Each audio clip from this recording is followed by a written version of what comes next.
One consistently asked question on my channel is something along the lines of, which modeler should I buy? It's a question I can't answer a lot of the time because it really depends on you and your budget and your personal preferences. So what I thought I would do in today's video is make a list of the different multi-effects / amp modelers I've tried by price and put them head to head against each other, weighing what I feel are the strengths and weaknesses after my experience using them. And through this whole process, hopefully give some insight to those of you that ask me this question. Now, disclaimers here, I'm not going to be doing a scientific side-by-side comparison and deep dive on anything. If you're looking for a full spec analysis and deep dive comparison, I highly recommend checking out Leo Gibson's channel. He's really great at that sort of thing. There are also links below for the products I'm mentioning, most of which will be affiliate links that don't cost you anything extra, but they give me literal pennies every time you use them, so every little bit helps. Also, while I tried to cover a wide range of products, there are just too many on the market for me to cover them all in this video. So we are going to be price capping this list at $700. A lot of what you will find in the lower price ranges are pretty derivative of each other anyways, and you can apply a lot of what I say here from one to the other. For example, most of the stuff that companies like Flamma, sonicake, and 𝐓𝐇𝐀𝐍𝐿 make are all pretty similar. On the flip side, companies like mooer make products that are roughly the same with very slightly different features. You can usually tell just by looking at the spec sheets on each unit what the differences are. There's also the fact that the space moves so fast, it's likely that I'll release this video and then within the next day or even hours, one of these devices will have a major update and some of the things I say will be invalidated. As a matter of fact, while I am writing the script for this video right now, or while I was, there was a live stream from Line 6 which announced the first products in the next generation of Helix's lineup, the Stadium and the Stadium XL.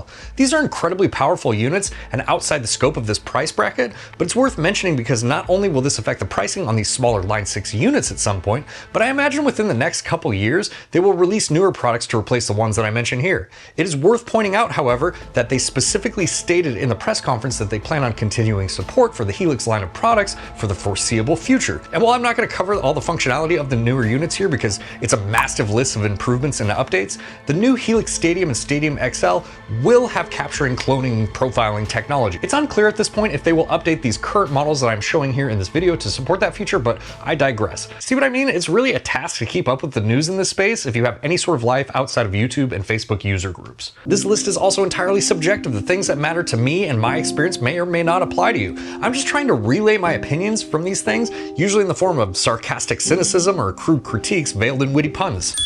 The first one we're going to look at here is the mWave Black Box or the Leo James Silver Box, the Donner Pocket X, the sonicake Pocket Master. These devices all look pretty similar and I imagine they all operate in nearly the same way. I bought one of the mWave Black Boxes, which was probably not the smartest option on this list, but I'll get to that in a second. The big deal with these is that they imply that they support NAM profiles, and at this price, that's a pretty nice feature, or it would be if it was true. The reality is they support the conversion of NAM files to a format that works with the players.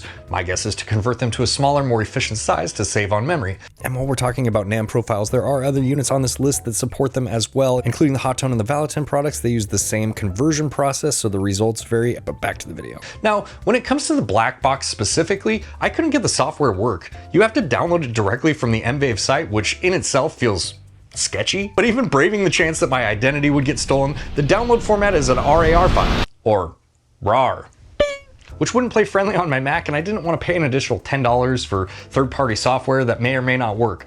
Luckily, Leo Gibson has a great video, I will link it below, on the sonicake Pocket Master and the NAM profiles. The software looks much easier to use, and in my experience with sonicake, that's probably true. He shows that while these devices technically support NAM, really, in the conversion, you do lose a considerable amount of fidelity. Aside from that feature, I don't think there's much here to talk about. We have really limited effects and routing, and I don't think anyone is really interested in these units for that purpose. Is it nice that they have a built-in battery? Yeah, and actually as a result of that, I've been using mine as a tuner for setups since my OG core tuner died recently.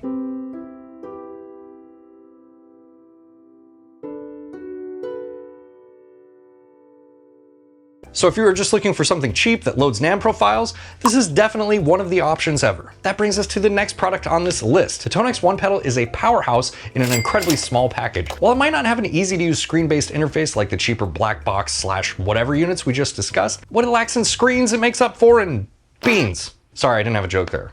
And it's lunchtime, and I'm hungry. Now this device doesn't load NAM profiles, but it doesn't really need to. The tonex One Pedal comes bundled with the tonex software, which allows you to create your own tone models. And by the way, if this is new to you, a lot of these devices do some sort of analog to digital conversion using their own proprietary terminology. So things like model, profile, capture are all interchangeable depending on the unit we are talking about. While it is true that with NAM or Neural Amp Modeler, you can create higher fidelity profiles, personally, I don't notice a dramatic difference between NAM profiles that I've made versus tonex tone models. The advantage of tonex is that the process is all-inclusive in one application, so you don't need to go through the process of downloading an input file, reamping your analog gear, exporting those files to waves, and then training those waves to create your own NAM profiles. With tonex, you just hook up your analog gear, load up the software, and follow the prompts. For us knuckle-dragging cavemen that just want to play unga bunga riffs and think Python is what you call your arm after a good workout, it's a much more convenient option. The tonex pedals were both updated recently to include some rudimentary effects to increase the scope of use for each pedal, but I would consider them more primarily pedals for your amp and cab sounds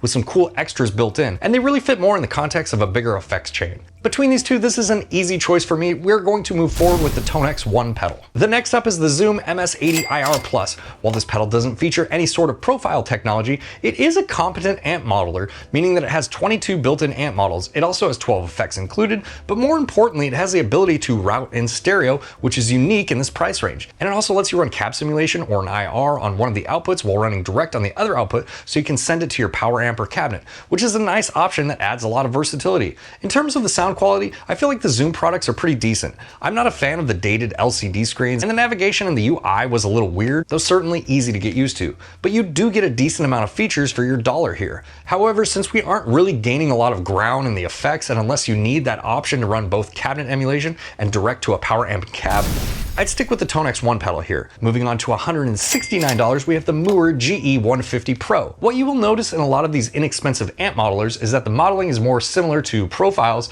that you would find on other units. What I mean by that is the amp models are essentially static emulations of other amps, which you can slightly alter using what sounds like a post EQ, but they don't behave like an amplifier. That's not a bad thing necessarily, but comparing mooer or many of these other products on this list to a true amp modeler like a Line 6 HX Stomp or something like that, or the king of modelers in my opinion, Fractal, isn't really the same thing. They just behave much differently. With that said, when I originally reviewed the mooer GE150 Pro, it didn't have the ability to load mooer's version of profiling, the MNRS samples. However, they have updated the units now to include that feature, and that makes it a lot more valuable. This is a big step up in terms of the effects and routing, and if you happen to have an iOS device that supports GE Labs, you can create your own MNRS samples from your analog gear and load it onto the unit.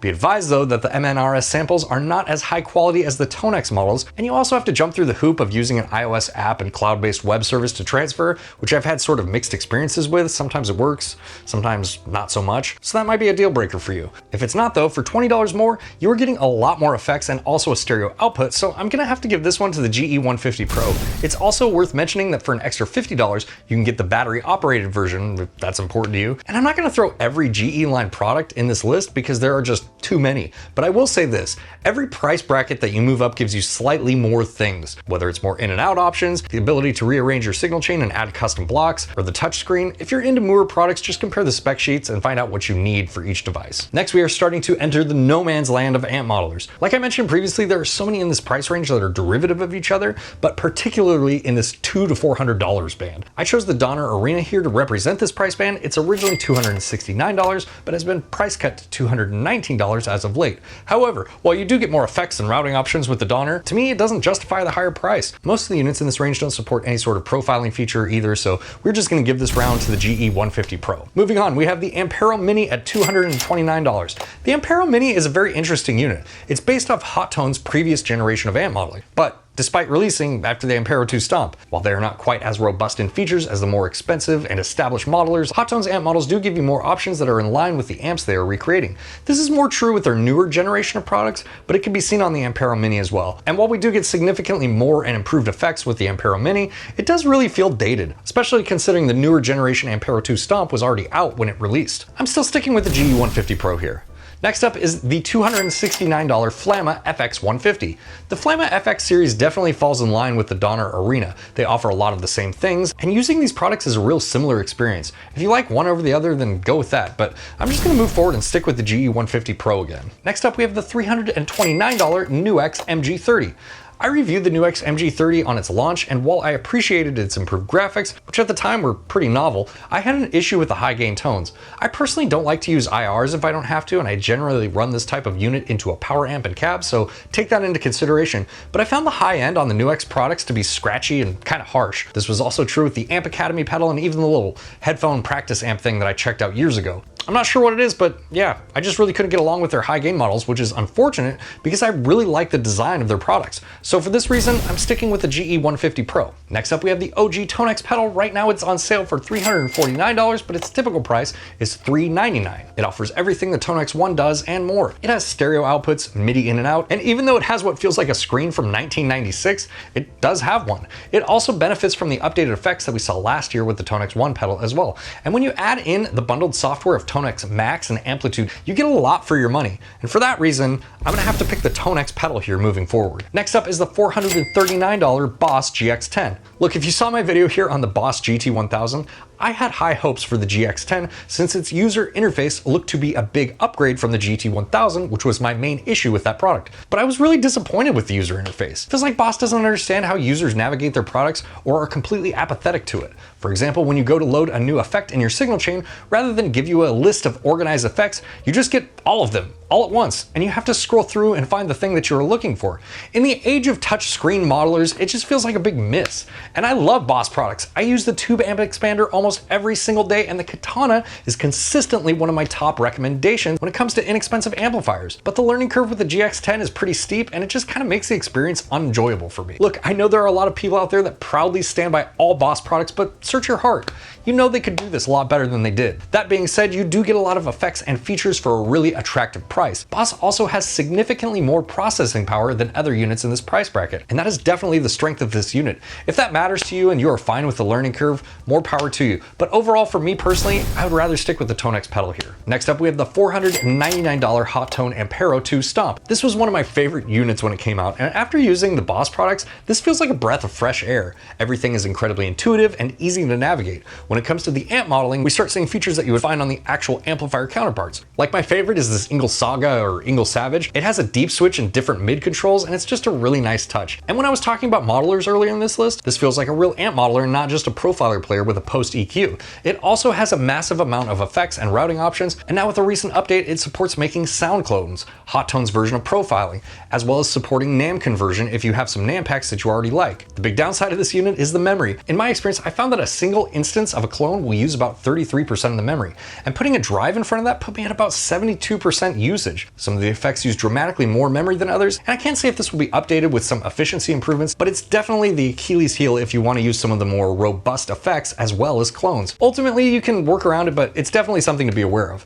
But because of its flexibility and the updated support and just the general ease of use, I'm gonna have to go with the Ampero 2 Stomp here. Next up is the $499 Line 6 Pod Go. This is a cool all-in-one unit with a full-size expression pedal. It's actually the only unit on this list that I think has a functioning expression pedal, if I'm being honest. And I really love the form factor, but it's been over 10 years since the Helix released, and all the products in this generation of tech from Line 6 are starting to show their age, specifically when it comes to the user interface and navigation. If you want to see what a touchscreen Line 6 product looks like, the Quad Cortex more or less copied their homework and ran with it. Oh hey, by the way here, I wrote this before that press conference. If you want to see what a touchscreen Helix interface looks like, you could just go watch the press conference. They had one. That's what's coming next. I'm not a fan of planned obsolescence, but with this tech, things improve at such a rapid rate, it's just the trade-off for having better hardware with more processing power and an improved end user experience. The Pod Go does have a great amount of effects and amps, and the routing is awesome. The user interface is more intuitive than not, but its Achilles heel is also the processing power. And it doesn't support any sort of capturing or profiling feature, so that's not really what eats up the memory. It's more of the larger effects like the synth stuff and the newer amp models. But the thing that's really great about it is the form factor. It just feels really stage ready, and if that's what you're looking for, this might be a winner here for you. I'd also mention again that this is a true modeler with controls more closely resembling amplifiers they're emulating, specifically if you look at something like the Rev models and their aggression switches. Another real benefit that you get from Line 6 is that you have the whole ecosystem. You can use Helix native and have your same patches and sounds from your computer for recording. For me though, I have a hard time recommending any Line 6 products since it feels like any day they're going to announce the Helix 2, which they did, surprise, and make their current generation of products obsolete. This one is a complete toss-up, and it just kind of depends on you and what your preferences are and what features you need. But I think I would take the Pod Go here just on the grounds that Line 6 has a great track record for supporting their products. Take this all with a grain of salt though, because they could announce the Pod Go MK2 with a touchscreen any day, so who knows? They also teased potential NAM support in the future, but whether or not that will come to the current or the newly announced generation of products is purely speculative at this point. Next up, we have the $499 headrush Flex Prime. I talked about this a lot in my video, but it's really awesome when a company swings big on a product release, and headrush really did that with the Flex Prime. This unit is really intuitive to use, will load fairly complex signal chains without breaking a sweat, and also comes bundled with their software that allows you to make not only clones, but super clones, which are a really unique take on this technology that lets you morph different clones together. If you want more information on that, check out the video I did, but it's just really cool stuff. The downside on this, and really all the headrush units, is the modeling. It isn't that great in my opinion. It always sounds really dry and like the gain staging is just kind of incorrect. But does that really matter to you if you can load up your own or professionally created clones?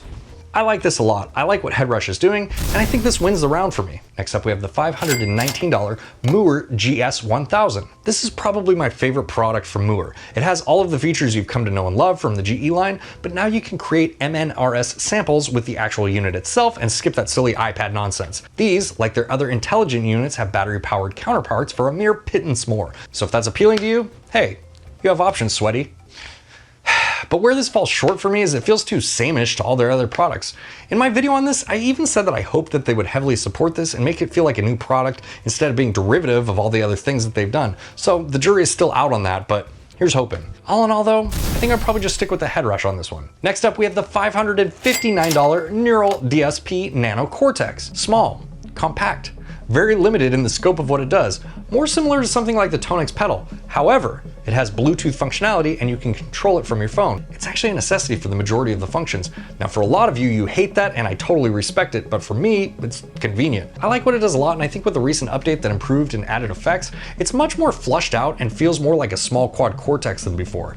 I think it also makes a really nice on-the-go interface due to its compact size. The big advantage here of the headrush Flex Prime or the Tonex 1 pedal is not only the connectivity and the sleekness or attractiveness, if you want to look at it that way, but you can create captures directly from the pedal without needing a computer or laptop. You can still do this with the Ampero 2 Stomp as well, and that may have more features and not rely on a phone, but sometimes form wins over function. And this is a small side note, and your experience may vary on this, but I find that out of all of the devices with this built-in capturing tech, the Neural DSP stuff gives me the most consistent results. Take that with a grain of salt. Nano Cortex wins this round. Next up, we have the $569 Amperium Live. This one is a weird entry for a couple of reasons. Number one, I'm not sure you can order these anymore. They're made in Ukraine, and at the time of making this video, they're out of stock. So I'm not sure what's going on there. But number two, depending on when you watch this video and how the dollar looks compared to the euro, that can change its position on this list. Right now it sits at around $569, but it might be a little bit less or a little bit more depending on the conversion rate when you're watching this. But this is one of my favorite modelers, period.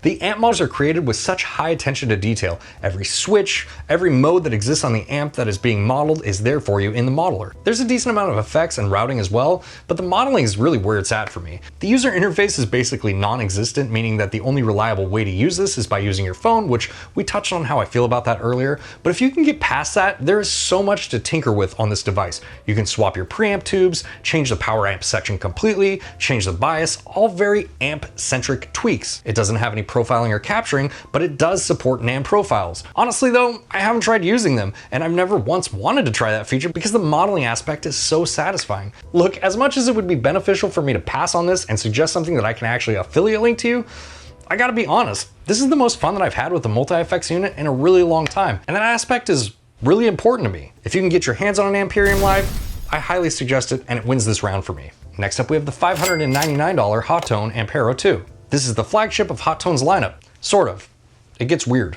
I'm just going to group the Ampero 2 and the Ampero 2 Stage together. One is $100 more, and compared to the Stomp we discussed earlier, they vary in terms of their form and their functionality based off of what model you're looking at. But they all have the same processing power and software, which means they all have the same Achilles heel. And when you get to these more expensive units, that becomes apparent as you see how much the other stuff in this price range can do. Sticking with the Amperium Live here, but my personal bias is showing through a lot in this decision. I think if you like the features that I discussed previously with the Ampero Stomp, but need more in and out options and an expression pedal, then this would probably work for you. Next up, we have the $699 Headrush Core. This is similar to the Flex, just bigger and with more routing, but the Core also lets you create clones from the unit itself. But out of the whole lineup of Headrush products, this is definitely my favorite. I'm still going with the Amperium Live here if I'm being honest with myself, but it's a toss-up. Next up, we have the $699 𝐒𝐄𝐄𝐈𝐻 Stomp. The 𝐒𝐄𝐄𝐄𝐈𝐻 Stomp is very similar to the Pod Go in terms of its processing limitations. However, it has more flexibility in its routing and is a much smaller and more compact unit. Like, obviously, I don't need to say that, right? But again, showing its age with the user interface. The screen for the UI is pretty small, but I do really enjoy the 𝐒𝐄𝐄𝐈𝐻 Stomp. This one is another really tricky one for me. I think the headrush is probably the better buy here, but I also think that Line 6 has a better track record of supporting their products. I personally would reach for the Amperium Live here again, but I think it's just a toss-up and everything here is sort of tied with their own pros and cons. The last device on this video is the Kemper Profiler Player at 699 smackers. But is it $699 really? The big issue that I have with this is you have to buy the device and everything is hidden behind a paywall. Like, technically the device can do all of these things, but they want you to pay for the ability to use the hardware you already purchased. It's just rude. This is supposedly future-proof for the MK2 version of the Kemper software, which they haven't released yet, despite releasing the MK2 product. It's just really confusing. The whole Kemper thing is just really weird and confusing. But I can't imagine the MK2 software is going to be a free update for Kemper Profiler Player users. And to be honest with you, it sucks because I really like this device. It's sleek and sexy, really functional with this sort of analog feel, but you can also connect to Bluetooth and have a more touchscreen experience if you want. It feels hefty and high quality. It's just their pricing structure. I mean, come on guys, stop with these microtransactions. Everybody hates this. Nobody likes it. As a matter of fact, for those of you that remember, Line 6 used to do this paid update sort of thing, but they abandoned it with the Helix after people complained about having to pay to get access to the 5150 model. So this is the big question mark for me. As of right now, I haven't used the Kemper Profiler Player for more than 15 minutes, which is a shame because look at it, it's beautiful, but I'd still prefer the Amperium Live, headrush core, or even the 𝐒𝐏𝐄𝐂𝐈𝐀𝐋 Stomp over it, for now. So there you go. Personally for me, the Amperium Live is my favorite sub $700 multi-FX / amp modeling device, but hopefully I've given you some insight to modelers in this price bracket. I hope this video has been helpful to you. If you like it, make sure to hit the like button. You know what to do. I'll see you guys later. Bye.